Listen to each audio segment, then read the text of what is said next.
Hi, everyone. Welcome to Vintage Books Live. Tonight we have author Mary Keliikoa. Her newest book, Deceived, is coming out Tuesday, May 10th. And so we're really excited to talk to her about it. Usually I start out by asking the story of a particular book, but because this is a series, I'm actually really curious what got you started on the whole process of writing a series. What led you to the character that you ended up with? What led you to the setting? I'm just curious how the whole thing evolved in the first place. And then we can chat a little bit about the book itself.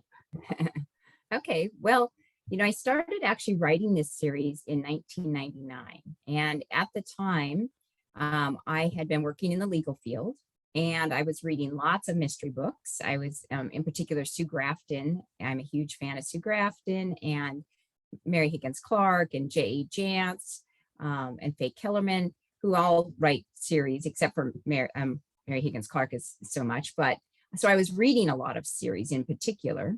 And I was really drawn to the PI because of my time in the legal field. I always was drawn to that investigator type of thing, digging into the facts and finding out the why of what was happening in the case. And so when I decided to try writing, which I actually started when I was about 27, I did a couple of standalones. And then I realized I really just wanted to write a PI novel. And that's where Kelly Pruett came in. So I drafted Derailed, the first book in the series, in 1999. And then I opened a company. And so I set my book aside and I did a company for 15 years. And then I turned 50 and sold part of our company. And then it was like, gosh, I still got that book up there on that shelf. I'm wondering what, if it's even a viable piece of work any longer. Well, it needed a lot of work. There wasn't Facebook 15 years ago. There wasn't, all the cell phone usage that there is now. And so I did a lot of work on it, but that's what drew me into writing the series. I really liked Kelly Pruett. She came to me fully formed. I knew who she was, what her goals were going to be, that she was going to have a deaf daughter, that she was going to be living next door to her ex-mother-in-law and co-parenting with an ex-husband that would prefer that she was a secretary behind a desk versus an active investigator. And so who she came in as was very fully formed. And we became fast friends and we've been writing books since. So. So do you find that's true of all of the characters that you write, or was it just that particular one that was special that came with everything kind of intact? Well, I've actually had it happen in a new series that I'm going to be starting this year as well, and we can talk more at the end on that. But when I really start connecting with a story or a story I want to tell, the character tends to show up pretty well formed, so that I know who they are and what they're going to want throughout the book. So yeah, so far I've been lucky. That's awesome. What do you think was the impetus to writing? Because writing a book takes a lot of commitment. Like what led you to that, do you think, in the first place? Because there's a lot of people who think, oh, I'd like to write a book, but then they don't ever get around to it. What was it for you do you think that really just was motivating enough to actually do it and get the words down on the page? Well, it's kind of funny because I never was one of those people that knew I wanted to be a writer. I love to read. That was always my thing. I loved to read mystery books and fantasy. I read all the Clan of the Cave Bear series. I was more into the Tolkien series. That's really what I loved to read originally. But how I got started writing is I had a friend. So I worked in the legal field. I was a secretary, and I had a cubicle buddy. So her name was Leah, and she was sitting next door to me, and she wanted to write a book. Well, we got to chatting and we're like, hey, what are we doing on our lunch hours? Hey, let's write a novel together. And that is actually what we did for a good couple of years, for an hour every day. And then we'd get together on the weekends and we penned this novel together. And unfortunately, that novel didn't go anywhere. And I actually haven't seen her for years. But I had the writing bug from that moment on. And I didn't stop writing. I went on to write 2 other full standalones, and then the Kelly Pruett series started in 1999. That's So very cool. yeah, so it was sort of like I didn't know I wanted to be a writer until I started writing, and then Yeah, I had the yeah. bug. Yeah. That's very cool. I love to hear the different stories because I think pretty much every person comes into it in a little bit different way. That's true. Now these books are set in Portland, I believe. They are. What I mean, there's the obvious answer that it's close to home or it is home. Is there any other reason why you chose to set the books here? Well, originally, the very first story idea, which was the Derailed, was inspired by my time as working downtown in the legal field. So I used to work up in the high-rise buildings, and I would look down on the public transportation and the bus route. I would ride the bus route. And so I started getting this idea of like what would happen if somebody was pushed or fell in front of a MAX train. And so almost by reason of the original murder started in Portland based on my time there, it just seemed like a natural fit to put my Yeah, PAI right there in downtown and in Belmont. And yeah, I love how the river divides the 2 parts of yes, the yeah, city. yeah. Yeah, I worked in downtown too for quite a lot of years, so yeah. it's fun. It's a fun setting. What's when you write, I'm sure you've heard the terms plotter and pantser. Do you have one or the other that you lean towards? I am a definite pantser. So it's funny. I have many friends who are excellent plotters, and they don't know how I can manage or how I can sit here at a computer and not know what's going to happen. But for me, if I try to plan too far in advance, I find myself just freezing in place because if I have to figure it out, then the creative flow is completely gone. Mhm. So I know who my character is. I like to generally know the why. Like if somebody's killed, I like to know why that person is killed generally before I start. So I have an idea of the crime, but even that gets morphed and changed and expanded upon actually as I start writing. So I really work best with my fingers moving. And so I'm team pantser most of the way. So and it's been weird because now that I have an agent and I have a publisher, a lot of times they want to know what's your next book about. Yeah, yeah. I can give them about 2 to 4 sentences generally what it's going to be about. Sorry, you'll find out when I do. Yeah. As soon as I know, I will let you You'll know. be the first to know. That's right. So now we've kind of covered the backstory. Can you, for those of us, I mean, honestly, I haven't had a chance to I've looked at them enough to know, like the bones of the stories, but can you catch people up in case they haven't read both of the previous books, like something really quick and short that kind of tell how she got to here? Yeah. And then we can talk about the one that's coming out tomorrow. Yeah, so the whole series starts with Derailed, and we pick up on Kelly about a year after her father has passed away unexpectedly, and she's inherited his detective agency. Now, prior to that, she lost her mom when she was 14, and she grew up in the agency, but very protected. So she did some process serving and that type of thing, but she was never given any of the gritty type of investigative stuff. That was all left to her father. And so a woman shows up at her door in the first book and wants to hire her father, but hires her instead. And so now she's in her very first murder investigation, which is to find out if the woman's daughter, Brooke, was pushed or did she fall in front of a MAX train? Was she drunk at the time or did somebody actually murder her? So that is her first investigation. Now, along with that, she lives next door to an ex-mother-in-law who is a mainstay throughout the series. She's mothering her deaf daughter, Mitz, and she has her ex-husband. And she has Floyd, who's her sidekick, who goes pretty much every with her. And that's a floppy-eared basset hound, and everybody loves Floyd. Yeah. Floyd is who handles. Now, she splits custody with for the deaf daughter. So she's a single mom part of the time, and then she has her weekdays free to investigate. So the second book actually puts Kelly investigating a former classmate's missing father. And Kelly finds out a lot of information about her own dad in the first book, So this allows her to explore a little bit more in depth the man her father was and the investigator he was. And she starts to figure out what kind of an investigator she wants to be based on that.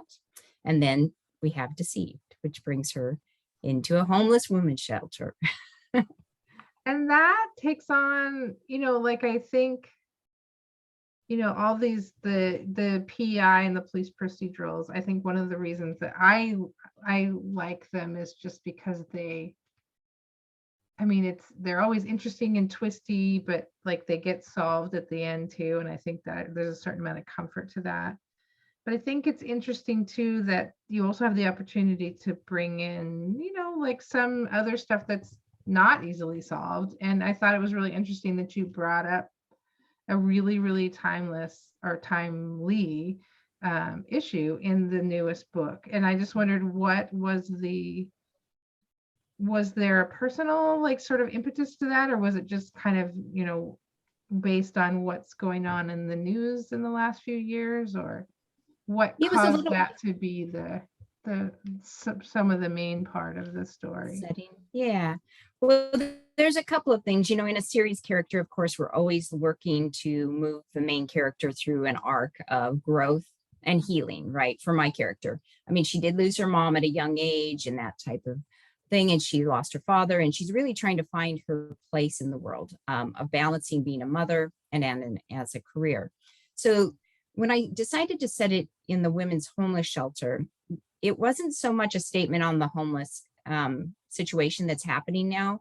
Although I will say that I did want to shine some light on it. And I did it through having Kelly's preconceived notions about who is homeless kind of written up inside the book. So, I think there's a lot of preconceived notions, right? Mentally ill are out there, or they just don't want to work, or they just don't want to do this and that. So I took the opportunity as I wrote the book to say, yes, there are some truths to those things, but there's also a myriad of other reasons why people are homeless, and domestic abuse in their own homes, or they're running from bad situations, or sexual orientation choices. And I really just wanted to kind of have that as a line in the novel. And part of that is to get Kelly to really bring out those maternal instincts. And two missing girls in a homeless shelter, having lost her mother as a young woman herself, really brought that in. So it was kind of a combination of lots of things I wanted to kind of touch upon and really push my character into a growth situation as well. And I think what's really fun and interesting about fiction is that you can do both, like right. The character can grow, but then there can also be some chances for the reader to grow a little bit too. And I think that's one of the really neat things about books. One of my favorite reviews of this book so far has been, was that I handled that so well that I brought certain things to light without hammering the reader over the head with them. Yeah. And I thought that is a high compliment. Oh, that feels exactly good. Yeah. That's what I wanted to do. Yes. And you, so just so everybody knows, again, this book comes out tomorrow, and we will have copies at Vintage Books. And I don't know if you got a chance to go and sign books today, or if you're coming later the week, but I'm coming tomorrow. Oh, yay. Oh, yeah, I'll see you then. I'm not in on Monday, so I wasn't sure. So just everybody knows that, and be thinking, I'm going to ask her a couple more questions, but be thinking if you have questions too. We'll let people ask questions here in just a minute. But I'm curious what the plans for the future are. Is Kelly coming back for more adventures, or are you looking at maybe different characters for different books, or both maybe?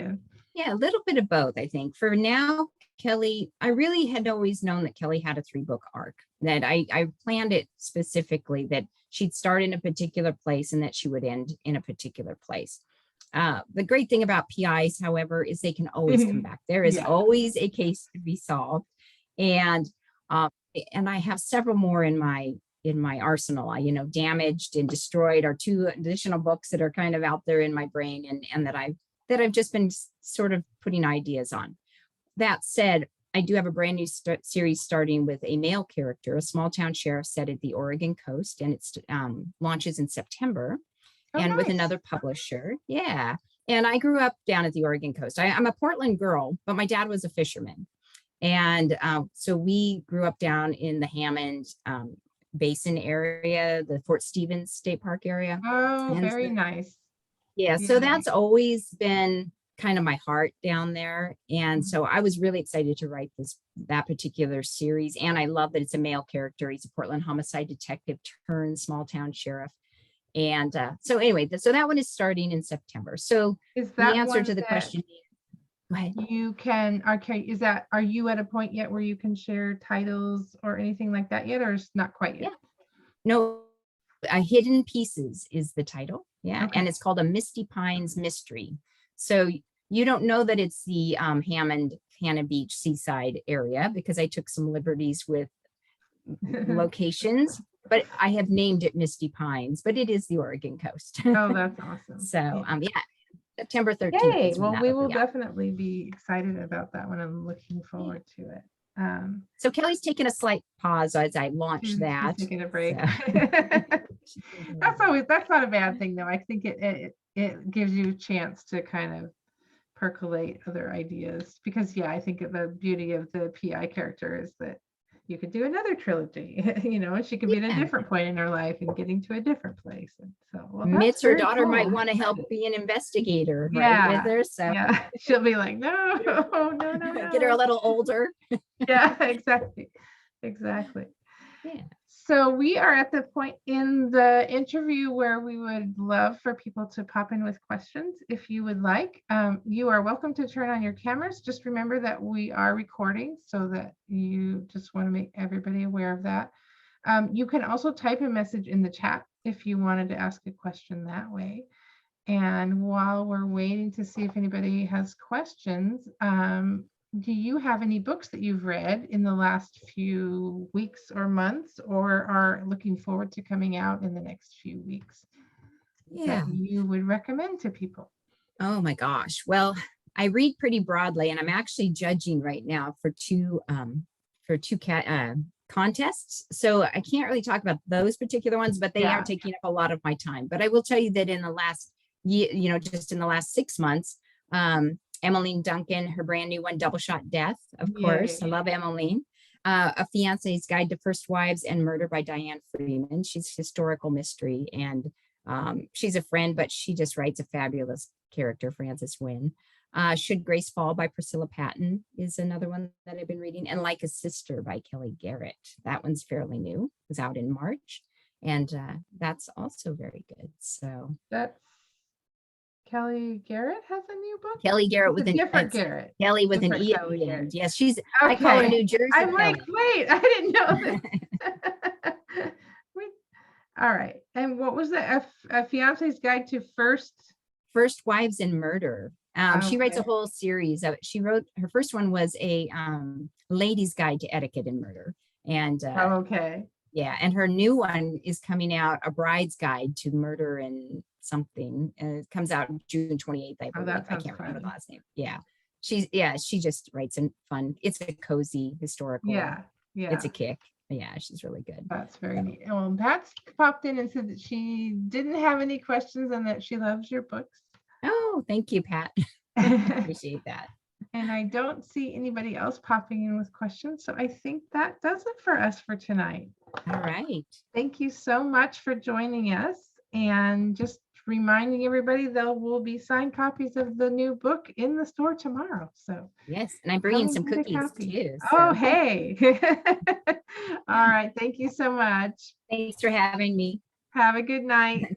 Thank you. Bye-bye. Bye-bye.